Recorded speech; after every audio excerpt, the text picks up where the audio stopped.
Une heure à peine après le début de la distribution d'aide alimentaire, les stocks de nourriture étaient déjà épuisés. L'annonce a provoqué des tensions sur place avant que des tirs à balles réelles ne soient ouverts par l'armée israélienne. Le choc est bien réel dans les hôpitaux où les médecins voient affluer des blessés en simple quête d'aide humanitaire.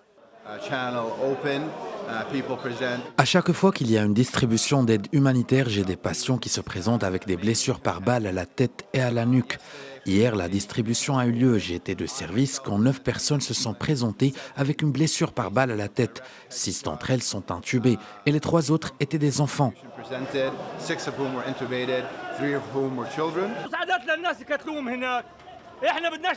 Ils ont ouvert des centres d'aide pour y tuer des gens. On ne veut plus d'aide, on ne veut plus rien. On préférerait être mort et que tout cela s'arrête. Nous en avons assez de cette vie.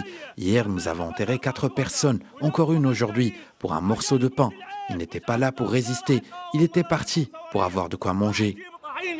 Cette escalade suscite l'indignation à l'international, y compris en Israël. L'opposition de gauche israélienne a dénoncé la stratégie militaire du gouvernement de Netanyahou d'aggraver la crise humanitaire sans solution politique à long terme.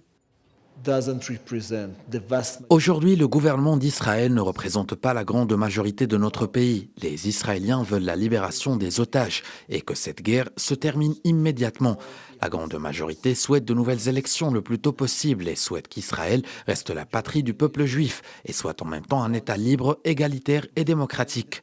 Je suis là pour représenter ceux qui veulent sauver la démocratie israélienne d'un avenir corrompu et de la vision messianique nationaliste et extrémiste d'une très petite faction de la société israélienne.